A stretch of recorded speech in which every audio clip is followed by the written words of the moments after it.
Hello everyone, welcome to नॉलेजिस्ट।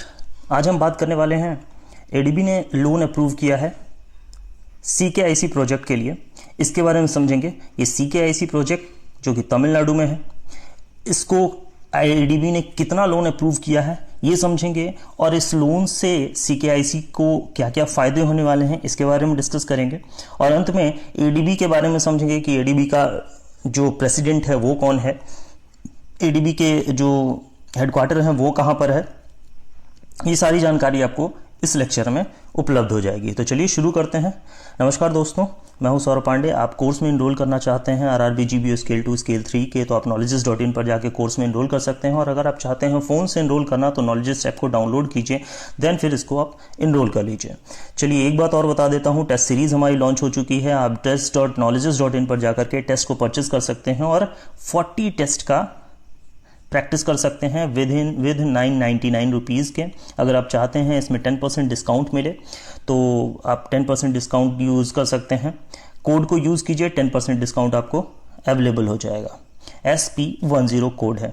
Okay, now one more thing, आप RRB GBO 21 group से भी जुड़ सकते हैं, जहां पर आप लेटेस्ट अपडेट पा सकते हैं। नॉलेजेस पर आपको डिफरेंट नॉलेज की अपडेट आपको मिलती रहेगी। चलिए फिर शुरू करते हैं। ये देखिए, ये आपका सीकेआईसी है। Okay, Chennai Kanyakumari industrial corridor. ये कॉरिडोर जो है, ये देख रहे हैं आप कितना खूबसूरत है। ये इस लेवल पे इसे बनाया जा रहा है। ओके, इस लेवल पे इसको अपग्रेड किया जा रहा है। ठीक है, ये हाईवेज ऑलरेडी हैं पहले से, लेकिन इनको अपग्रेड किया जा रहा है। क्यों? क्योंकि ये क्लाइमेट चेंज एडेप्टिव हो सकें। ओके, क्लाइमेट चेंज एडेप्टिव क्या होता है? क्लाइमेट के हिसाब से जो वेदर होते हैं, अलग अलग डिफरेंट वेदर्स होते हैं, उनसे ये ख़राब ना हो। ये जो रोड्स हैं, ये आप देखते होंगे क्लाइमेट वेदरिंग की वजह से जो है वो रोड्स जो है काफ़ी ख़राब होने लगते हैं बहुत जल्द ही। तो ऐसा नहीं होगा, इसको बहुत समय लगेगा। कुछ ऐसी टेक्नोलॉजी से इसे बनाया जा रहा है। इसका जो ड्रेनेज सिस्टम होगा वो आप देख सकते हैं, ये या तो साइड में बनाया जाता है या तो इसके अंदर ड्रेनेज सिस्टम को सेट किया जाता है। एक हाईली एडवांस टेक्नोलॉजी का यूज़ करके इसमें इसके जो ड्रेनेज सिस्टम है उनको चलाया जाता है। इवन इसमें आप देखेंगे कि जो एक्सीडेंट्स बहुत होते हैं उनको रोकने के लिए बहुत हाई टेक्नोलॉजी का यूज़ किया जाता है। तो ये सारे अपग्रेडेशन होंगे सीकेआईसी में। ओके, सीकेआईसी में और भी हम डिस्कस करेंगे। तो चलिए शुरू करते हैं। आपने खूबसूरत सा नज़ारा देख लिया सीकेआईसी का। चलिए देखते हैं फिर और डिटेल्स के बारे में। नाउ एडीबी ने $484 मिलियन लोन, 4,484 मिलियन का लोन दिया है। $4,484 मिलियन का लोन दिया है। किसके लिए? ट्रांसपोर्ट कनेक्टिविटी के लिए। कौन से? सीकेआईसी यानी कि चेन्नई कन्याकुमारी इंडस्ट्रियल कॉरिडोर के लिए दिया है, जो कि तमिलनाडु में है। नाउ इस प्रोजेक्ट का एम क्या है? इस प्रोजेक्ट का एम एक्चुअली आपको मैंने बताया, मैन्युफैक्चरिंग जो इंडस्ट्रीज हैं उनका पार्टिसिपेशन बढ़ सके। किस में पार्टिसिपेशन बढ़ सके? जो प्रोडक्शन नेटवर्क्स हैं उनमें पार्टिसिपेशन बढ़ सके, और जो ग्लोबल चेन वैल्यूज हैं उनमें पार्टिसिपेशन बढ़ सके मैन्युफैक्चरिंग इंडस्ट्रीज का। वो इनका एम है। इस प्रोजेक्ट का मेन एम ये है। और साथ ही साथ अगर ये प्रोजेक्ट लॉन्च होगा तो जाहिर सी बात है जॉब्स भी बढ़ेंगे। तो ओवरऑल दो पर्पस हैं। पहला तो इंडस्ट्री का जो पार्टिसिपेशन है, मैन्युफैक्चरिंग इंडस्ट्री का पार्टिसिपेशन जो प्रोडक्शन नेटवर्क में बढ़ेगा और साथ ही साथ ग्लोबल चेन वैल्यू में बढ़ेगा वो, और दूसरा जॉब। दो मेन ऑब्जेक्टिव्स हो गए। नाउ एक चीज और देखिए, सीकेआईसी जो है ये क्या है? ये India's east coast economic corridor का एक पार्ट है। ठीक है, इंडियाज का ईस्ट कोस्ट इकोनॉमिक कॉरिडोर का एक पार्ट है। कौन? Chennai Kanyakumari industrial corridor. याद रखिएगा, ये भी पूछा जा सकता है, इसका फुल फॉर्म भी पूछा जा सकता है। नाउ और देखिए, ये ईस्ट कोस्ट इकोनॉमिक कॉरिडोर कहां तक फैला है? ठीक है, ये वेस्ट बंगाल से शुरू होता है, ठीक है, तमिलनाडु तक कनेक्ट करता है।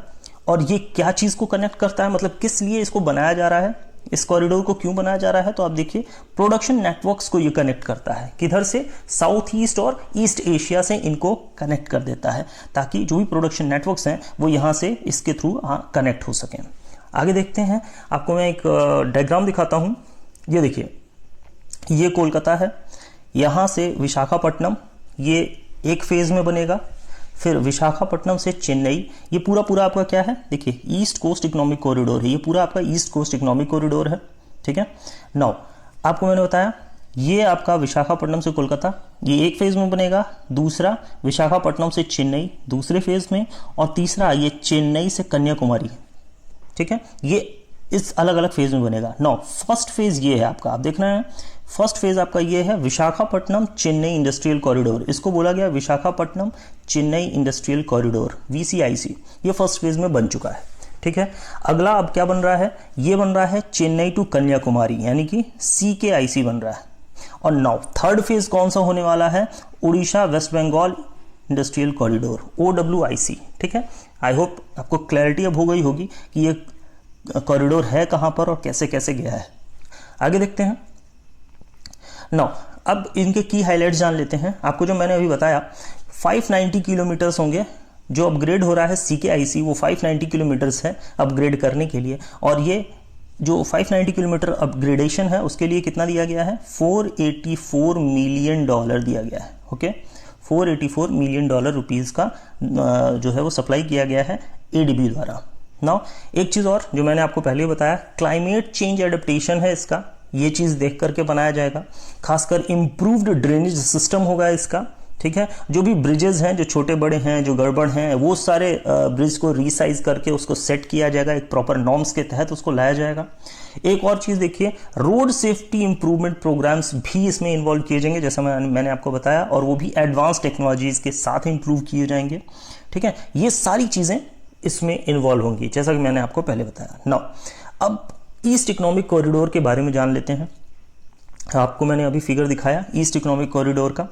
ये जो ईस्ट इकोनॉमिक कॉरिडोर है, ओके, ये जो एरिया है ये कितना है, 2500 किलोमीटर, 2500 किलोमीटर तक ये ईस्ट इकोनॉमिक कॉरिडोर है। ठीक है, वही चीज लिखा है, ECEC is the India's first coastal economic corridor. पहली चीज जो ECEC है वो भारत का पहला कोस्टल इकोनॉमिक कॉरिडोर है। इसको याद रखिएगा आप लोग। ये आपका जीके भी हो गया एक तरह से, लेकिन आपको मोस्ट प्रॉब्ली आपको क्या समझना था, ADB का लोन जानना बहुत ज़रूरी था, और ADB के बारे में जानना आपके लिए बहुत ज़रूरी है। अभी हम आगे चर्चा करेंगे उस पर। और ये जो है वो 2500 किलोमीटर के एरिया को कवर करता है। ठीक है, कौन से एरिया को कवर करता है, कोस्ट लाइन वाले एरिया को ये कवर करता है। ठीक है, और ये किसकी मदद से बनाया जा रहा है, ये ADB की मदद से, ये पूरा जो कॉरिडोर है वो पूरा कॉरिडोर ADB की मदद से बनाया जा रहा है। फेज 1 के बारे में मैंने आपको पहले ही बता दिया, कहां से कहां तक था। ठीक है, विशाखापट्टनम से चेन्नई तक था, जैसा मैंने आपको फिगर में दिखाया। देखिए, दिखाता हूं मैं आपको फिर से। देखिए, विशाखापट्टनम से चेन्नई, ये आपका फेज 1 हो गया। फेज 2 कौन सा है, चेन्नई से कन्याकुमारी, और फेज 3 आपका कोलकाता से विशाखापट्टनम। ठीक है, ये 3 फेज में है, पहला बन चुका है, दूसरा बन रहा है, यानी कि दूसरे के लिए लोन दिया गया है, और तीसरा इसके बाद बनेगा। ये सारी बातें यहाँ पे लिखी हुई हैं। ठीक है, और हाँ, एक चीज आखिरी में, कौन कौन से स्टेट को ये कवर करता है, उड़ीसा, वेस्ट बंगाल, तमिलनाडु एंड आंध्र प्रदेश। ओके, उड़ीसा, वेस्ट बंगाल, तमिलनाडु, आंध्र प्रदेश, इन 4 स्टेट्स को ये ECEC कवर करता है। नाउ अब बात कर लेते हैं ADB की। ADB बहुत इंपॉर्टेंट है, तो ADB के बारे में बहुत कुछ पूछता है। जैसे ADB के प्रेसिडेंट कौन है, मसात्सुंगु असाकावा। ठीक है, मसात्सुंगु असाकावा ये कब बने हैं, ये देखिए 17 जनवरी 2020 से अभी तक कायम है, ये प्रेसिडेंट है। तो पूछा जा सकता है कि ADB के प्रेसिडेंट कौन है। ओके, तो आपको याद रखना होगा मसात्सुंगु असाकावा। नाउ इसका हेडक्वार्टर पूछते हैं। देखिए, हेडक्वार्टर पूछने का स्टाइल थोड़ा डिफरेंट हो चुका है। बहुत लोग क्या करते हैं, सिर्फ फिलीपींस याद कर लेते हैं। ठीक है, तो कभी कभी क्या होता है कि फिलीपींस ना पूछ करके, ऑप्शन ही नहीं रहता है फिलीपींस का, ऑप्शन ये रहता है। ठीक है, बहुत गौर से सुनिएगा, क्वेश्चन को समझिएगा। ऑप्शन क्या रहेगा, मेंडालियोंग। ठीक है, तो ये ऑप्शन रहता है आपका। अब प्रॉब्लम ये है कि सिर्फ ये भी नहीं पूछ सकता है, क्योंकि ये दोनों क्वेश्चन पूछे जा चुके हैं। अब आपके सामने एक नया क्वेश्चन भी आ सकता है इस ऑप्शन के साथ। ठीक है, ऑर्टिगास सेंटर के साथ आपके सामने एक नया ऑप्शन आ सकता है। लेकिन ये है क्या, अलग अलग नाम क्यों है इसके, इसको जरा समझिए। देखिए, ऑर्टिगास सेंटर ये इसका डिस्ट्रिक्ट है। ठीक है, मंडालियोंग ये सिटी है, मेट्रो मनीला ये NCR है, NCR रीजन है इसका। ठीक है, और फिलीपींस एक कंट्री है। तो इसलिए आपको ये सभी को याद रखना है। ये दोनों क्वेश्चंस तो आते हैं, तो कॉमन क्वेश्चन है, ये पूछा जाता है, लेकिन थोड़ा डिफरेंट आंसर करने के लिए, थोड़ा सा कॉम्प्लेक्स करने के लिए आपसे ये सेंटर यानी कि ये ऑप्शन पूछ सकता है। तो आप थोड़ा कंफ्यूज हो सकते हैं कि ये तुम पढ़ा ही नहीं, मैंने कहा है ये। तो इसके लिए मैंने हर एक पार्ट को बता दिया आपको, ऑर्टिगास सेंटर, मंडालियोंग, मेट्रो मनीला और फिलीपींस। तो ये सारी चीज़ें आपको याद रखनी चाहिए हेडक्वार्टर के बारे में। इसका स्टैब्लिशमेंट जैसे पिछली बार एग्जिम बैंक का स्टैब्लिशमेंट पूछा था, ठीक है, कब एस्टेब्लिश हुआ था, ठीक उसी तरह से अब एस्टेब्लिशमेंट आपको याद करना जरूरी है। तो एस्टेब्लिशमेंट हुआ है 19 दिसंबर 1966। बहुत लोग क्या करेंगे, बहुत लोग क्या करते हैं कि सिर्फ 1966 याद कर लिया, 19 दिसंबर छोड़ दिया, कंफ्यूजन हो जाएगा आपको। क्या देगा 19 दिसंबर 1966, 19 नवंबर 1966। तो इसलिए आपको ये याद करना बहुत ज़रूरी है, ठीक है। एक एक डेट के साथ इसको याद करना इंपॉर्टेंट है क्योंकि ये क्वेश्चंस ऐसे आते हैं। नाउ अब बात कर लेते हैं एडीबी में कितने मेंबर हैं। ये भी बहुत इंपॉर्टेंट क्वेश्चन है। देखिए आपको यहाँ पर सिर्फ इस स्लाइड से आपको 1 2 3 4 क्वेश्चन कवर हो रहे हैं, इनमें से कोई भी क्वेश्चन आ सकता है। नाउ 68 मेंबर होते हैं एडीबी में, अभी तक जो मेंबर्स हैं वो 68 मेंबर्स हैं, 49 from the region. I hope आपको लेक्चर अच्छा लगा होगा। लेक्चर अच्छा लगा है तो प्लीज़ लाइक कीजिए, शेयर कीजिए और सब्सक्राइब कीजिए चैनल को। ज़्यादा से ज़्यादा लाइक कीजिए और शेयर ज़रूर कर दीजिएगा चैनल को। सब्सक्राइब तो आप ज़रूर करेंगे, मुझे पूरी उम्मीद है। चलिए मिलते हैं फिर नेक्स्ट वीडियो में, तब तक के लिए गुड बाय।